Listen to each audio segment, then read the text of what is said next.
They thought I had already lost. And honestly, sitting in that courtroom on a Tuesday morning in October, watching my son-in-law lean over and whisper something into my daughter's ear that made her laugh. A quiet, satisfied little laugh. The kind you make when the outcome is already decided. I almost believed it myself. Let me tell you how I got there. I spent 31 years building a landscape and property maintenance company in Central Ohio. Not glamorous work. Early mornings, dirt under your fingernails, negotiating contracts with municipal governments and homeowners associations, managing crews through brutal August heat and February ice storms. I started with one truck and a trailer I bought used from a guy outside Columbus. By the time I was 58, I had 47 employees, 12 vehicles, contracts with the city of Dublin, 3 commercial developments, and a reputation that meant something. My wife passed in 2019. Pancreatic cancer, 13 weeks from diagnosis to the end. I don't talk about that part much. What I'll say is that after she was gone, the house felt like a building I was just maintaining. I kept the lawn perfect.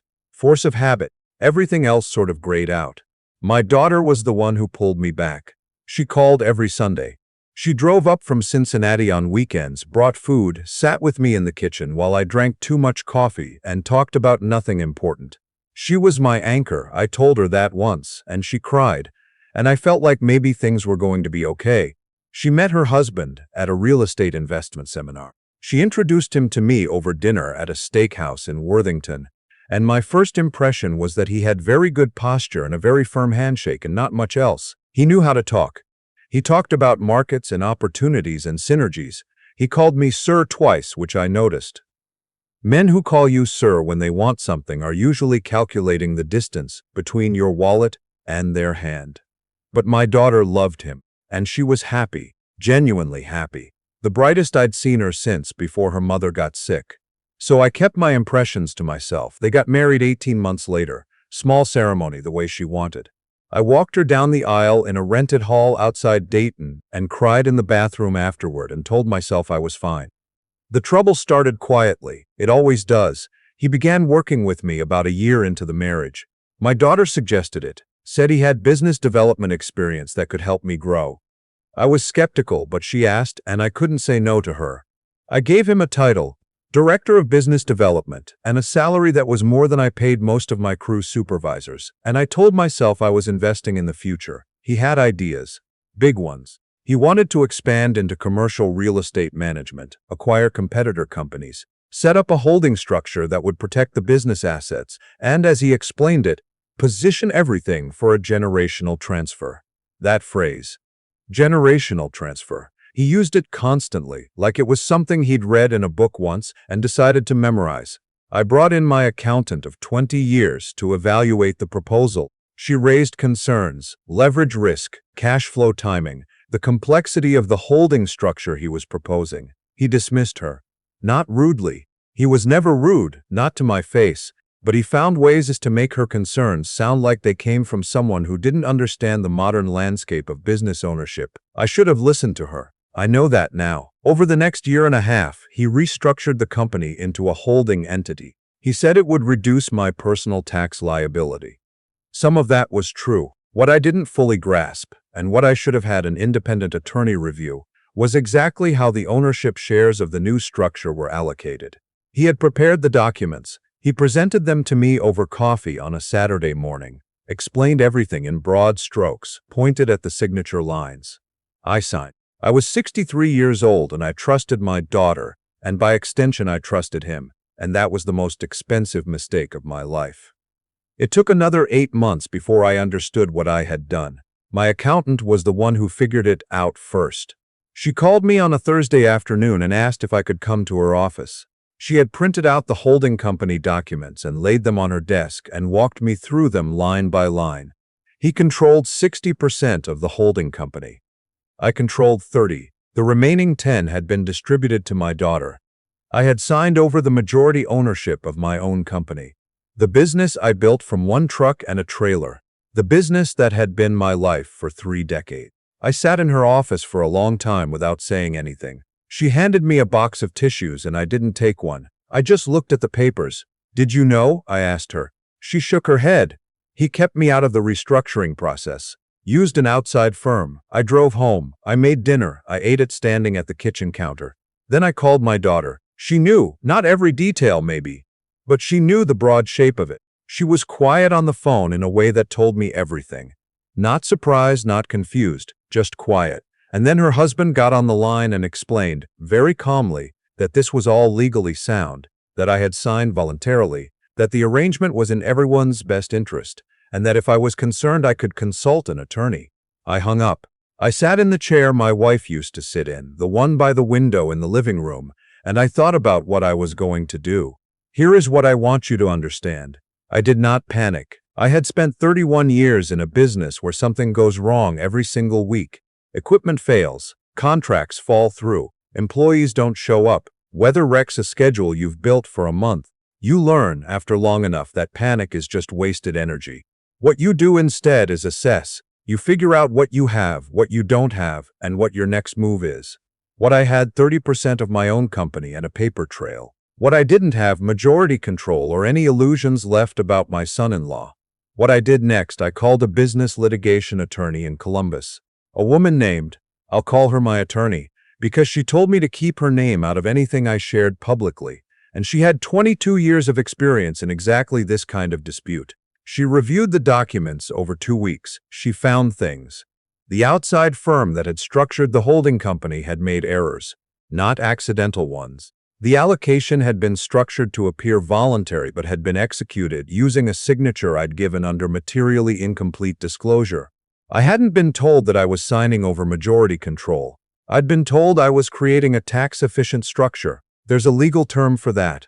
Fraud by omission. It's harder to prove than outright fraud, but it's not impossible. She also found something else. In the process of the restructuring, several company accounts had been consolidated into the holding entity, and in the following months, approximately $340,000 had been moved out of those accounts and into a personal account held by my son-in-law. Not my daughter's account, his, alone. That's called embezzlement. For 6 months, I said nothing. I went to family dinners. I watched my son-in-law pour wine and talk about opportunities and call me sir, and I smiled and nodded and passed the breadbasket. My daughter watched me carefully at these dinners, trying to read whether I was angry or resigned or planning something. I gave her nothing to read. I had learned from 30 years of contract negotiations that the moment the other party knows you're preparing, they start preparing too. My attorney filed the complaint with the Franklin County Court in March. Civil claims, fraud, breach of fiduciary duty, conversion of business assets. She also referred the embezzlement findings to the county prosecutor's office, which opened its own investigation. The civil hearing was scheduled for a Wednesday in October. I wore my good suit, dark navy, the one I wore to my daughter's wedding. I shaved carefully. I drove myself to the courthouse and parked in the garage on Gay Street and walked in like I had somewhere to be. They were already inside. My son-in-law in a suit I didn't recognize, expensive cut, the kind of suit that announces itself. My daughter beside him in a gray dress. They were talking to their attorney when I walked in, and my son-in-law looked up, and something moved across his face. Not worry, not yet. Just recalculation. He nodded at me. I nodded back. I sat down on my side of the room. He leaned over and said something to my daughter, quietly. She glanced at me and then away. Their attorney had filed a motion arguing that the restructuring had been fully disclosed, that I had signed voluntarily, that the document preparation had been conducted in good faith. They had an affidavit from the outside firm attesting to that. They were confident. You could see it in the way they sat. Loose, comfortable. My son-in-law with one arm over the back of his chair. What they didn't know was what I had prepared. When I first realized what had happened, before I even called an attorney, I went back through everything I could find. Emails, text messages, voicemails I had saved without knowing why I was saving them. There was a text my son-in-law had sent me 11 months before the restructuring, at 11:47 on a Sunday night, that said, "Don't worry about the fine print on this one. Just get it signed and we'll sort the details later." There was an email thread between him and the outside firm in which he had explicitly asked them not to include a summary disclosure of ownership percentages in the materials presented to me because, his words, "he'll get hung up on the numbers and slow the whole thing down." He didn't know I had that email. He had sent it from his personal account to the outside firm, and a paralegal at that firm had forwarded it to my attorney during discovery under a document production request he apparently hadn't anticipated would surface that particular thread. My attorney had also subpoenaed the bank records. The $3,000 and $40,000 in transfers were in the record. Dates, amounts, account numbers. 11 separate transfers over 7 months. He had been methodical about it, spreading them out to stay under reporting thresholds, which is itself a federal crime. Structuring. The prosecutor's office was already aware. When the judge reviewed the evidence submission that morning, she took a long time with the documents. The courtroom was quiet except for the sound of pages turning. My son-in-law had stopped leaning back in his chair. He was sitting forward now, elbows on the table, reading his attorney's face the way you read weather. Their attorney asked for a recess. The judge allowed 15 minutes. In the hallway, I stood near the window that looked out over the plaza and drank bad courthouse coffee from a paper cup. My attorney stood beside me and said very little. She had told me already that she felt good about where we were. I told her I'd feel good when it was over. When we went back in, their attorney tried a new approach. He argued that my son-in-law had acted in good faith, that any omissions were inadvertent, that the money transfers had been an accounting oversight that would be remediated. The word remediated landed flat in the room. You don't remediate 11 structured transfers. The judge had questions. She directed them primarily at their attorney, and the questions were the kind that don't have good answers. How does a 47-year-old business owner voluntarily sign over 60% of his company without being told he is signing over 60% of his company? What is the customary practice when one party to a restructuring agreement is also a family member with no independent legal counsel? My son-in-law wrote something on a notepad and slid it to his attorney. His attorney read it and set it aside. My daughter was watching me. She had stopped watching her husband. She was watching me, and her expression was something I hadn't seen on her face in years. Not anger, not calculation, something older. Something that looked like the way she used to look at me when she was a child, and I had handled something she thought was too big to handle. The judgment came 2 weeks later in writing, though the judge's direction in the courtroom that day made the outcome clear. The restructuring was voided on the basis of fraudulent omission. Ownership of the company reverted to my original holding. The $340,000 in converted funds was ordered returned with interest and penalties totaling just over $420,000. The civil judgment for damages came to an additional $175,000.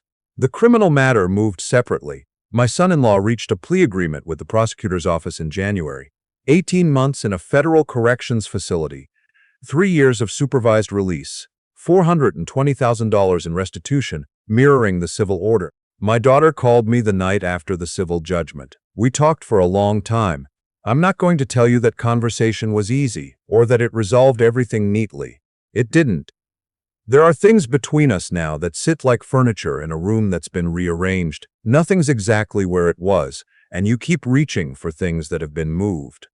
But she called, and I answered, and we talked. She told me she had believed him when he said the arrangement was in everyone's best interest.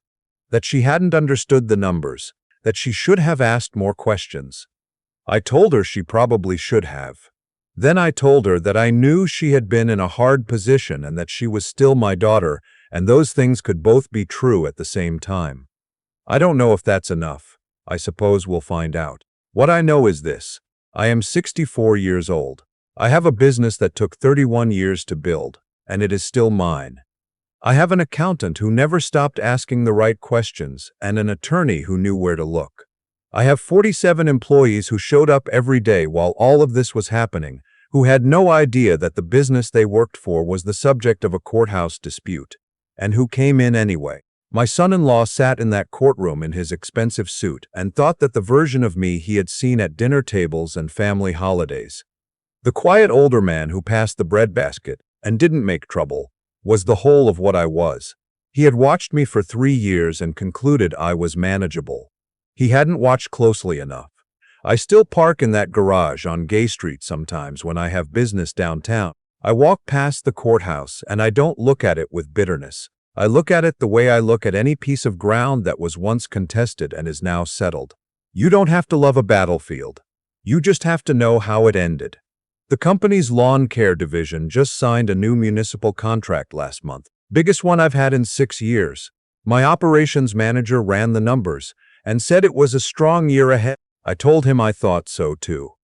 I drove home through Dublin, past the developments we maintain, watching my crews work the beds along the entrance roads in the early evening light, and I thought about the first truck and the trailer I bought used, and the 31 years between then and now, and I thought, nobody takes this from me.